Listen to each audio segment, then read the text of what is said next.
네, 경기도 분당과 일산처럼 1990년대 초반에 조성됐던 일기 신도시가 노후화하면서 재건축 규제 완화 목소리가 높았죠. 이걸 대선 공약과 주요 국정과제로 내세웠던 윤석열 대통령이 연내 특별법안 처리를 당부하고 나섰는데요. 윤 대통령 목소리 먼저 들어보겠습니다. 30년 전에 머물러 있는 노후 도시를 미래 도시로 전환하기 위해서는 기존의 법 체계만으로는 한계가 있습니다. 주거 환경 개선 그리고 이주 수요의 관리까지 뒷받침될 수 있도록 특별법의 제정이 반드시 필요합니다. 네, 특별법 제정이 반드시 필요하다는 대통령 목소리 들었는데요. 지금까지 일기 신도시 특별법에 소극적이던 민주당도 이번엔 한 목소리를 내면서 정치권 논의가 급물살을 타고 있죠. 하지만 일각에서는 내년 총선을 앞둔 민심 잡기용이다. 특별법이 통과된다고 일사천리로 진행되기 어려울 수 있다는 등의 다양한 목소리가 나옵니다. 관련해서 얘기 나눠보겠습니다. 전문가 두 분 모셨습니다. 김인만 부동산경제연구소 김인만 소장, 그리고 한문도 서울디지털대 부동산학과 교수 나오셨습니다. 어서 오세요. 반갑습니다. 네, 안녕하세요. 자, 일기 신도시 특별법 한참 얘기가 있었는데요. 한동안 또 조용히 했습니다. 지난 대선 때 공약으로 내세웠는데 우선 이 내용 우리 시청자를 위해서 구체적으로 여당이 추진해온 일기 신도시 특별법이 어떤 내용인지 김인만 소장님, 우선 그 내용의 특별법의 골격이 어떤 겁니까? 일단 주요 내용을 보면 우리 항상 재건축이거든요. 재개발이 아니라 재건축이라고 하면 이제 기반 시설은 양호한 지역에 주택만 노후화된 곳을 이제 정비를 하는 사업인데 제일 먼저 문제가 되는 게 안전진단입니다. 안전진단이 가장 초기 단계고요. 안전진단을 통과해야만 추진위를 만들고 조합 설립, 사업 시행 계획 이렇게 진행이 되기 때문에 대부분 안전진단 문턱을 넘지를 못합니다. 이 부분이 이제 특히 일기 신도시 같은 경우는 기존에 80년대, 70년대 지은 건축물보다는 보다 견고하게 잘 지었기 때문에 그냥 정상적으로 추진한다면 아마 안전진단 통과하기가 어려울 겁니다. 그래서 안전진단을 특례로 면제 또는 완화를 해주겠다. 쉽게 첫 번째 관문을 통과할 수 있게 해주겠다는 거고요.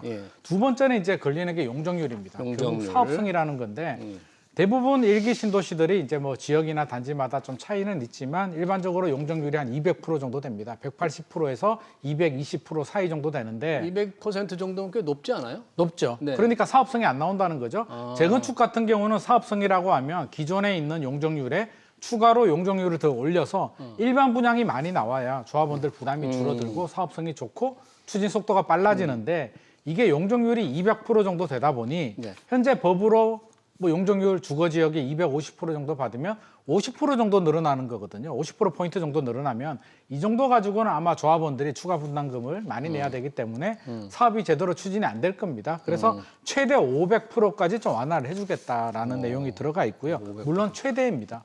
모든 지역이 아니고 최대로 되고 또 신도시 중에서 특징이 모든 단지들이 다 재건축이 되는 게 아니라 일부 단지들은 리모델링으로 진행되는 단지들도 있거든요. 그래서 리모델링도 사업성을 좀 좋게 해주기 위해서 15% 이상 좀 증축을 할 수 있게 해주겠다라는 사업성을 좋게 해주고 안전진단을 좀 완화해줘서 사업 속도를 빨리 사업성을 좋게 해주겠다는 게 주요 골격 내용입니다. 네, 그러면 이게 대선 때 굉장히 화두가 됐었는데 그 이후로 법안을 제출해놓고 별다른 진전이 없었죠. 그런데 갑자기 이게 갑자기 속도를 낼 것 같은 분위기 왜 이렇게 된 거죠? 그 정치적인 그 베이스에다가 국민의 어떤 뭐 주거 환경이나 쾌적성, 뭐 주거 앞으로 후대로 이어질 어떤 주택 문제나 또 뭐 이런 부분들을 다 면밀히 검토한 다음에 사실 판단됐을 때 이제 법제화하는 작업을 들어가야 되는데 말씀 주신 대로 이게 대선 때 이제 대선 공약용으로 나오지 않았습니까? 약간 급조된 겁니다. 왜냐하면 여러분들 아시지만 원래는 일기 신도시 특별법이었잖아요. 그러니까 뭐 영기 신도시도 있고 이기 신도시도 있는데 뭐 하는 거냐 이러니까 바로 무슨 그러니까 준비가 안 됐던 거죠. 엄밀히 말하면. 그리고 실제로 일기 신도시 특별법 초반에 원희룡 장관이 발표할 때 그러지 않았습니까? 검토의 수준으로 약간 다우닝해서 워딩을 던지니까 일부 단지들에서 좀 데모들이 비슷하게 조금 일어났죠. 아, 그러고 나니까 다시 그걸 마스터 플랜으로 짜가지고 마스터 플랜. 24년 말까지 한 다음에 확인하겠다. 그때 검토하겠다. 이렇게 했는데 지금 어떤 실무적인 업무는 차근차근히 진행되고 있고 마스터 플랜은 제가 알기로 TF팀이 만들어져서 하고 있습니다. 마스터 플랜, 일기 네네. 신도시에 관한 네, 마스터 사업성이나 과연 지구 단위 계획이나 이런 그 사업 진행에 있어가지고 문제점은 없는지 다 검토 중이거든요. 플랜. 예. 그리고 보통 전 세계적으로 그런 작업을 할 때 구도심을 할 때는 보통 3년, 5년 걸립니다. 근데 이제 정부에서 1, 2년 만에 하겠다 그러니까 도시계획 전문가들이 다 이건 너무 급하다 이런 논리들이 다 좀 팽배했었거든요. 예. 그래서 좀 빠르다, 천천히 해야 된다 이런 얘기가 있었는데 갑자기 최근에 민주당에서 이거에 대해서 조금 긍정적인 신호를 내보내면서 급문살을 타서 지금 보도가 되고 이제 저도 이 자리에 나와서 말씀을 드리게 됐는데 예. 결론은 그렇죠. 이게 과연 국민을 위한 건지. 왜냐하면 핵심 제가 드릴 말씀은 이 목적이 10만 가구 처음엔 일기 신도시를 10만 가구 늘린다는 거예요. 10만 가구 늘린다. 그러니까 네네. 분당, 일산, 27만 가구가 있는데 30% 정도 늘려서 10만 가구를 공급하겠다가 일기 신도시 특별법이었어요. 추가로 공급한다. 그런 거죠? 네네. 그러면 기존의 일기 신도시는 제가 알기로 그 페리의 근린지구 이론에서부터 에베네즈 하우즈의 전원주택 도시 이론이 돼서 요즘 우리가 쓰는 뭐 초품화, 학세권 이런 단어들이 다 이미 총망라돼서 해외는 이미 7, 80년대 그 주택도시 계획론이 다 잡혀 있고 우리나라는 뒤늦게 받았단 말이에요. 그게 다 투입이 돼가지고 이게 만들어진 도시예요. 그래서 예. 단 하나 단점은 아시겠지만 이제 이 배관이 이제 30년 전에 지었으니까 그때는 이제 건축 기술이 발전이 안 돼서 강관이에요. 예. 새로 만든 거. 그러니까 노기스입니다. 그 차가 또 이렇게 1세대 1주택에 일처럼 1세대 한 차가 한 대 정도로 예상을 했는데 대한민국이 이렇게 발전할 줄 몰랐죠. 네. 그러니까 지금 한지 뭐 두세 대가 기본이다 보니까 주차 문제가 좀 심각한 심각하고요. 거예요. 그러면 네. 지하 주차장을 만들어야 되는데 그런 부분에서 이제 30년이 되면 재건축을 할 수 있는 주거민 환경정비법이 있습니다. 네. 그걸 가지고 그냥 하면 되는데 갑자기 이게 나온 거죠 대선 때. 그래서 지금 갑자기 어떤 면밀한 검토나 이런 내용 없이 지금 법안 내용도 그렇습니다. 도시계획 또 노후주택 특별법인데 노후 그 내용에 계획. 디테일한 게 없어요. 그 특별법에 이미 네, 제출된 그냥 지금 말씀 주신 특별법에는 우리 소장님 말씀 주신 대로 뭐 안전진단 완화하고 리모델링 좀 늘려주고 500% 지역 주겠다 시범적 같은데 그러니까 딴 데는 몇 프로 한다 이런 구체적인 안이 아무것도 없어요. 그러니까 가이드만 있는 거. 그래서 이게 사실 그리고 블록별로 한다 그러지 않았습니까? 예. 블록별로 대충 계산하니까 10블록이라고 치면 한 블록 움직이는데 보통 2주하고 하려면 5년 걸리잖아요. 10블록이면 50년이에요. 그러면 2개 블록씩 해야 되고 여러 가지 문제가 많아요. 산술적으로 계산해도 만약 블록이 10개라고 가정할게요. 10개 블록이라 그러면 예를 들면 단지 한 10개 단지 이렇게 모으면 한 블록이 되잖아요. 아, 예. 이제 블록형으로 가겠다 그랬거든요. 블록형으로 묶어가지고 이 단지가 2주를 해야 되는데 갑자기 많은 양이 한꺼번에 가면 2주 할 데가 없으니까 2주 단지도 만들겠다 그랬단 그래야 말이에요. 되겠네요. 그것도 심각한 2주 단지로 갈 때 아기가 있는 초등학생이 있는 부모님은 어떻게 해요? 학교를 거기다 학교를 뭐 임시 학교를 만들 거예요? 여러 가지 문제들이 좀 시간을 갖고 일본처럼 20년, 30년, 뭐 해외처럼 15년, 20년 검토하고 가야 될 게 이게 원래 진짜 국민을 위한 건데 그런 면이 좀 아쉽다라고 좀 말씀드리겠습니다. 그러네요. 지금 우리 한 교수님 말씀에 의하면 마스터 플랜을 만드는 과정이 굉장히 큰 작업이고 오랜 시간이 걸린다 그렇죠. 그런 건데 지금 정부가 여당이 특별법안을 연초에 이렇게 제출하면서 뭐 내년까지 마련하겠다 이런 이제 청사진은 내놓은 상태죠. 네네. 그런 게 조금 너무 빠르다. 그러니까 일정대로 하는 게 쉽지 않을 것 같다는 말씀이신데 그렇게 굉장히 힘든 작업인가요, 그게? 힘든 작업은 맞습니다. 이게 개별 단지 하나 재건축하는 것만 해도 시간이 얼마나 오래 걸립니까? 10년, 15년? 보통 한 15년, 20년 잡아야 되는데 예. 우리가 지금까지 해본 적이 없는 길을 가야 됩니다. 그러니까 강남도 신도시잖아요. 예. 신도시인데 강남도 개별 단지별로 단지 하나씩 하는 건데 일기 신도시는 그런 도시가 아니라 전체가 하나의 신도시이기 때문에 어느 단지를 먼저 추진하고 교수님께서 말씀하셨듯이 블록으로 한다는 게 그런 거죠. 전체를 다 추진하게 되면 그 이주 수요를 어디서 감당을 그러니까 예를 하겠습니까? 들면 선도 단지가 어디냐, 그렇죠, 집을 어디로 그렇죠. 하는 이것도 굉장히 중요해요. 그래서 선도단지 그러면 어디를 먼저 할 어디를 먼저 할 것이냐부터 것이냐. 또 문제가 되는 거고요. 시간도 굉장히 오래 걸립니다. 그래서 뭐 배관 문제부터 전기도 다시 또 깔아야겠죠. 또 새롭게 지으면 주차 대수가 늘어나고 전기 자동차도 또 들어가기 때문에 여러 가지 기반 시설들 아마 교수님 말씀하신 것처럼 준비하는 것만 해도 한 3, 4년은 기본 준비를 해야 되는데 계획을 세우는 데만 해도 그렇죠. 아니, 그럼요. 문제점 다 미리 사전에 그럼에도 정비해야지. 불구하고 저는 또 긍정적인 의미를 부여하자면 실제로 지금 일기 신도시에 가보면 예. 살만합니다. 그냥 압구정이나 여의도처럼 그 정도 열악하지는 않고요. 네. 30년 됐기 때문에 주차가 좀 불편합니다. 주차 아주 심각하죠. 주차 불편한 것 빼고는 괜찮았습니다. 괜찮은데 지금 준비를 하고 추진해야 15년, 20년이 걸리니까 20년 후 되면 50년 된 아파트가 되잖아요. 그래서 지금부터 준비해야 되는 거는 맞다. 맞는데 지금 저는 약간 경계를 해야 되는 부분이 예, 뭐예요?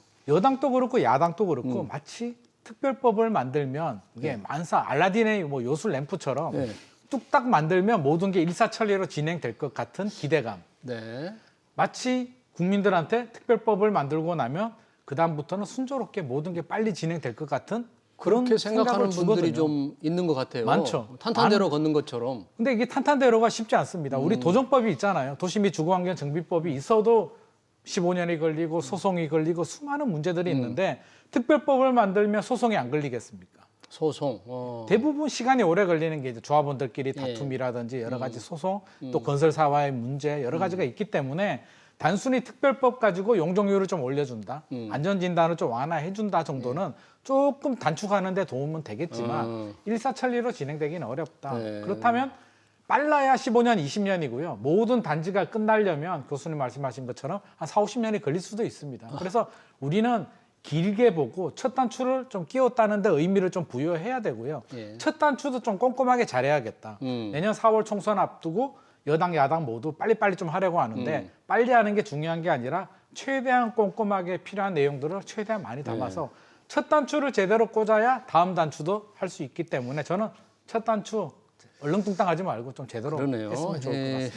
일기 신도시 특별법, 노후계획도시 정비 지원 특별법이 이제 특별법이 통과되면 뭔가 탄탄대로 걸을 것이다. 그래서 그 지역에 뭐 집값이 오르려나 벌써 이렇게 생각하는 분들까지 나오는 아마 아닙니까? 내일부터 호가는 올릴 겁니다. 호가는? 네네. 이걸 참조해서 뭐 생업에 바쁘신 분들은 뉴스 일일이 못 보시잖아요. 네.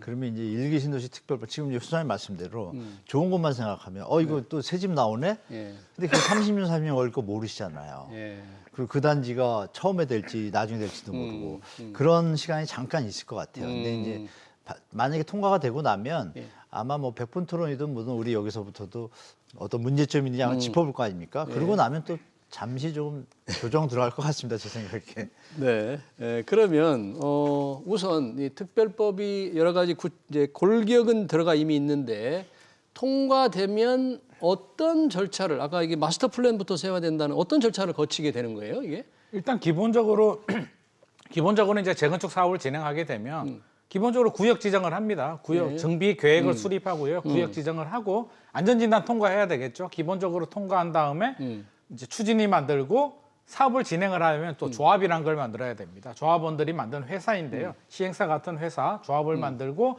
건축 심의를 받고 사업 시행 계획, 조합원 신청, 관리 처분을 받는데 이 정상적인 단계만 밟아가도 15년이 걸립니다. 여기에 일기 신도시는 한 번도 해보지 않은 사업이잖아요. 예. 이 분당 신도시만 하더라도 마을이 몇 개나 되는데 예. 어느 마을을 먼저로 할 건지 블록화를 정해야 되고요. 또 수많은 기초 작업들, 이 마스터 플랜을 세워야 되기 때문에 저는 특별법이 내년에 나올 수 있게 한다라고는 하는데 지금 준비해서 이제 1년 정도 준비해가지고 특별법 내용이 제대로 만들어질까 하는 좀 약간 걱정스러운 부분이 있고요. 대통령은 연내 통과를 이제 주문했죠. 지금 연내 이제 통과를 했는데 이제 올 초에 이제 대통령 공약이었고요. 실질적으로 준비 기간이 한 6개월에서 8개월밖에 안 되는데 이게 사실 빨리 하라고 해서 빨리 되는 사업은 아니거든요. 예. 계산도 해야 되고 하수도 전기 용량도 계산을 해야 되고 수많은 문제들이 있는데 이걸 빨리 하라고 하는 건 저는 개인적으로는 좀 동의하기는 어렵다. 빨리가 아니라 제대로 하라라고 제대로 이야기하는 하라. 게 맞을 제대로 것 같습니다. 하라. 빨리 하는 맞아요. 건 상당히 우를 범할 수 맞는 있다. 말씀입니다. 예. 이거 제가 하나 말씀드릴게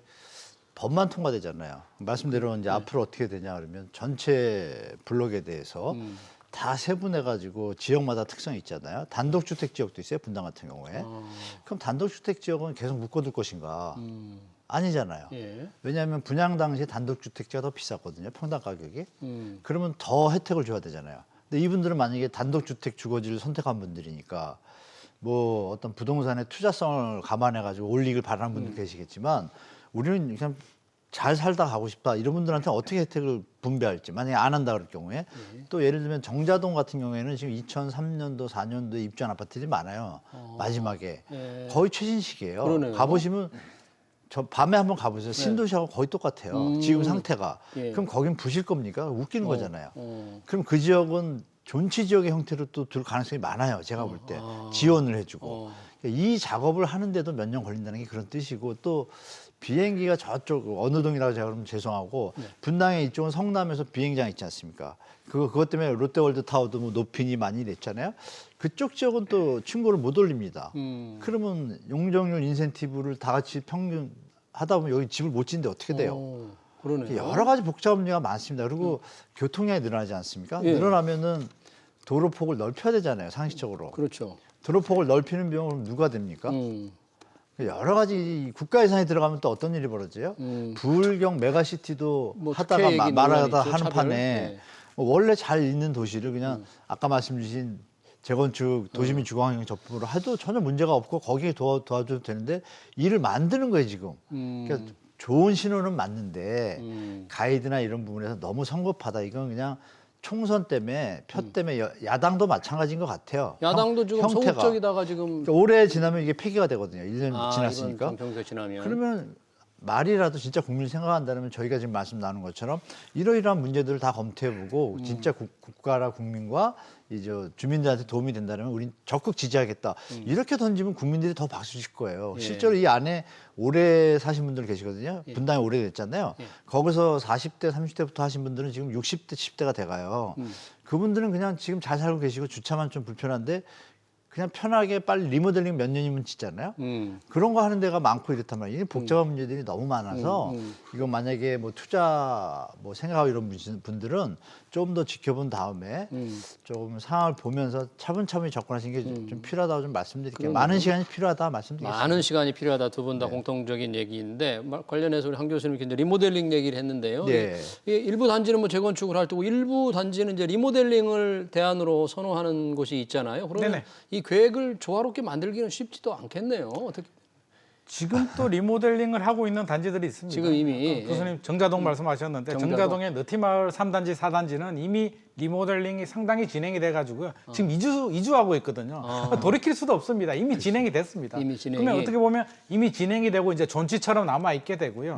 완전히 뒤죽박죽이 되는 거죠. 어느 단지는 먼저 추진되느냐, 누구는 리모델링으로 가느냐.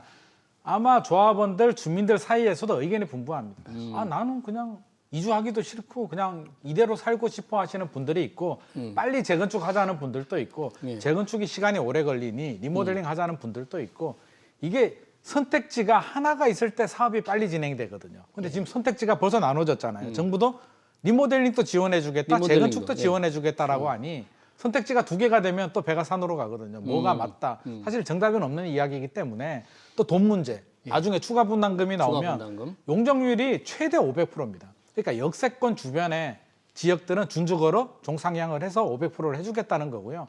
모든 단지들이 500%가 될 수도 없습니다. 돼서도 안 되고요. 500%가 된다는 얘기는 밀집도가 되잖아요. 이게 성냥갑 아파트 빽빽하게 짓거든요. 예. 그렇게 되면 진짜 하수도하고 도로하고 전기하고 모두 다 문제가 됩니다. 학교까지도 문제가 되기 때문에 모든 단지가 500% 될 수는 없다. 역세권 주변 단지들이 500%고 일반적으로는 조금 인센티브 정도, 50%포인트 정도 올라갈 텐데 저는 이 정도 내용 가지고 과연 이게 특별법인가? 특별법이라면 좀 더 특별한 게 들어가야 되고 결국에는 이주단지 우리 올림픽 선수촌처럼 이주 수요를 수용할 수 있는 단지를 또 조성한다. 이런 내용들도 있는데요.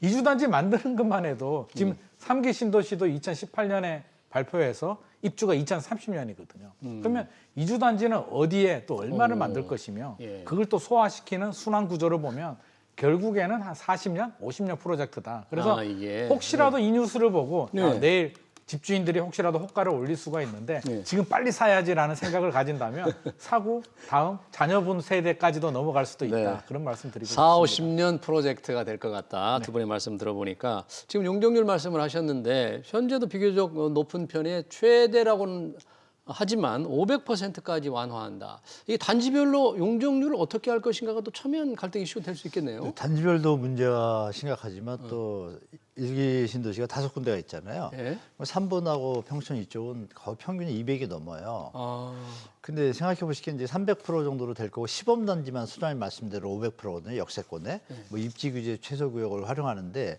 입지 규제 최소 구역 500% 요만큼 정했어요. 그럼 옆에 만약에 단지가 있어요. 우리는 왜 하는지 그러면 뭘 할 거예요? 이런 분도 문제가 되고 형평성 그러면 문제. 3번 같은 경우에 이렇죠. 우리는 200% 지어서 분양가 비슷하게 들어왔는데 여기는 160% 지었다. 더 쾌적하게 잘 살다가 잘 살다가. 300%가 되니까 2배가 됐잖아요. 그럼 여기는 400% 줘야지 2배가 되잖아요. 그럼 400% 주면 도시가 또 망가져요. 예. 그럼 똑같은 일기 신도시도 해당이 안 되는 거예요. 예.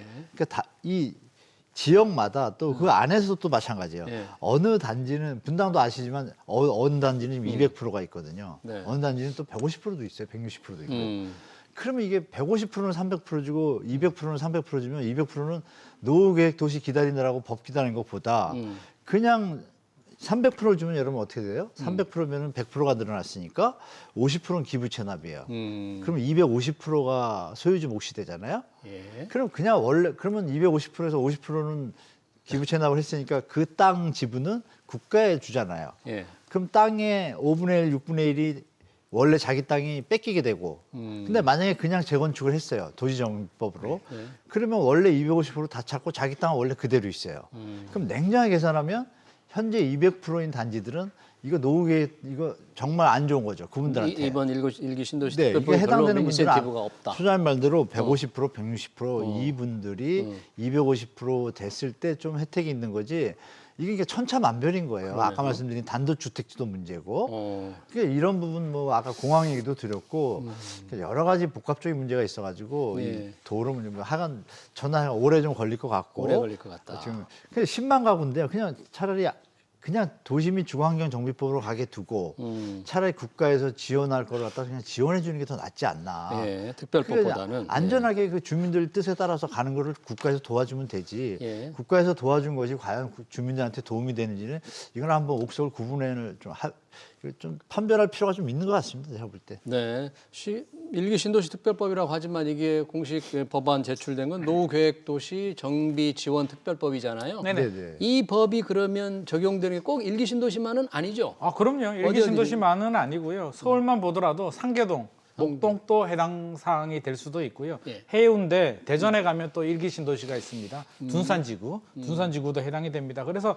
오래된 지역들은 거의 다 해당이 된다라고 보시면 되고요. 인천에도 연수 쪽에도 오래된 주택들이 많이 있고 각 지역별로 있기 때문에 이게 사실은 처음에는 일기 신도시라고 했는데 이게 형평성이 문제가 되잖아요. 그럴 수 왜 있죠. 일기 신도시만 네, 하느냐? 네. 나중에 10년, 20년이 지나면 2기 신도시도 노후화가 될 텐데 그래서 결국에는 이게 노후주택, 노후계획도시 특별법이 돼버렸는데 물론 이게 잘 만들면 도움이 될 겁니다. 도정법에서 부족한 부분을 보완을 해서 잘 만들면 되는데 또 그런 생각이 들어요. 그러면 도정법에 부족한 부분이 있으면 도정법을 개정하면 되지 않을까 하는 또 생각도 듭니다.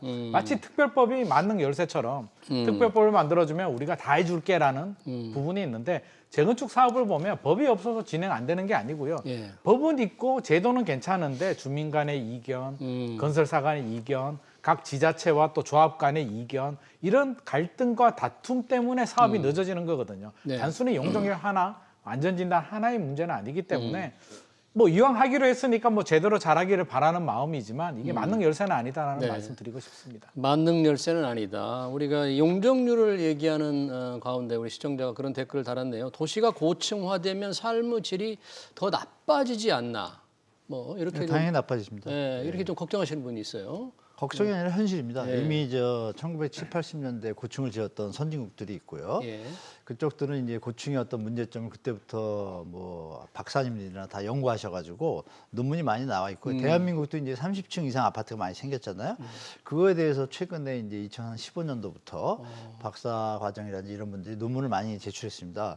결론은 딱 나옵니다. 외국의 논문과 다를 게 없어요. 유산율 2배 증가, 학생들의 우울증 증가, 또 질병의 어떤 그 진찰 횟수 이런 게 한 2배 증가되고 여러 가지 뭐 공기나 호흡, 순환 문제 이런 것들 또 시간이 가면 갈수록 고층 관리비가 좀 비싸지 않습니까? 여러 가지 부분에서 그리고 뭐 연돌 효과라고 있고 여러 가지 문제점들이 노출이 돼서 그 이후로 아마 세계적인 추세는 일부 진짜 그 업무 밀집 지역의 도심에 꼭 주거가 필요한 데서 이제 특별하게 이제 뭐 고밀도 업무지구 해가지고 주거시설을 둘 뿐이지 네. 전체적인 주택 정책에는 이렇게 고층화를 안 합니다. 그러네요. 대한민국만 유별나게 자꾸 고층화를 하는데 그러면 30층으로 지었다고 가정을 할게요. 그 다음에 어떻게 할 겁니까? 20년 노후주택법을 만들어놨는데 20년 뒤에 부시고 또 짓겠다 그러면 60층 질 겁니까? 용적률을 무작정 이렇게 거기다가 올리는 게 인구가 계속 늘어나서 집이 모자란 것도 아니잖아요. 결정적으로 제가 요즘 젊은 분들한테 이런 거에 대해서 예전에 한번 물어봤습니다. 이렇게 해서 일기 신도시라면 10만 가구가 늘어난다. 그래서 첫 마디가 그거야. 아니 저 가다 보면 빈 땅 많던데 그냥 거기다 지으면 되지 왜 이렇게 그 얘기가 있고. 그래요. 그 다음에 하는 말이 또 지금 공공택지가 제가 알기로 뭐 100만, 120만 택지가 있는데 그거나 하던 거나 잘하죠. 하던 거나 잘하지. 그러니까 자꾸 벌리기만 하고 이게 조금 뭐라 그럴까요? 지금 네, 알겠습니다. 이게 그런 교수님 부분은 갔으면 좋겠습니다. 공공택지 얘기를 했으니까 마침 오늘 정부가 신규 공공택지 조성 계획을 발표했어요. 네. 뭐 8만 가구 규모의 신규 택지 후보지를 내놓았는데 김 소장님 어떤 곳입니까 이게? 일단 5곳이 발표가 됐고요. 수도권 3곳, 지방 2곳입니다. 총 8만 호인데 예. 수도권 지역에서 보면 구리 토평 2지구에 18,500호를 공급하겠다라고 구리 나오고요. 토평, 네. 구리 토평이면 뭐 서울 굉장히 가깝습니다. 중랑구 굉장히 가깝고요. 강일 IC에서 한강 건너가면 그렇죠, 바로 있는 그렇죠. 거 거기네요. 맞습니다. 예. 그리고 나머지 2군데는 이제 오산에 가면 동탄신도시 남쪽으로 가면 이제 오산 세교지구라고 있는데요. 예. 지금 1지구, 2지구가 있는데 3지구도 개발하겠다. 여기가 규모가 큽니다. 몇 3만 1,000호 정도. 3만 1,000호 정도니까 한 광교 신도시 정도 규모로 만들어진다라고 보시면 될 것 같고요. 또 하나 지역은 용인인데 예. 이게 이동면이라고 이제 처인구인데 삼성 반도체 클러스터 그 남쪽인데 여기 가보시면 저도 한번 가보니까 이게 뭐 저수지도 있고 말이 용인이지 굉장히 시골 땅이거든요. 그런데 이제 여기 땅이 없으니까 여기 이제 16,000호를 공급하겠다라는 발표가 나왔고 예. 지방은 청주하고 이제 제주가 15,000호 정도 나왔는데 예. 제주도가 나왔네라고 생각하시는 분들이 그러네요. 있는데요. 예. 사실 저는 뭐 제주도는 필요한 것 같습니다. 제주도는 아파트가 좀 부족하거든요. 그래서 제주도에 공급되는 거는 괜찮은데 지금 수도권에 공급되는 지역들을 보면 우리가 3기 신도시 2018년에 발표된 지역을 보면 하남 교산, 예. 남양주 왕숙, 고양 창릉, 부천 대장, 인천 계양지구가 있는데 서울 가깝고요. 위치가 굉장히 좋습니다. 지금 발표된 지역들하고 보면 뭐 구리 토평 정도는 괜찮겠지만 오산 세교나 용인 처인구, 이동면 같은 경우는 사실 굉장히 멀어요.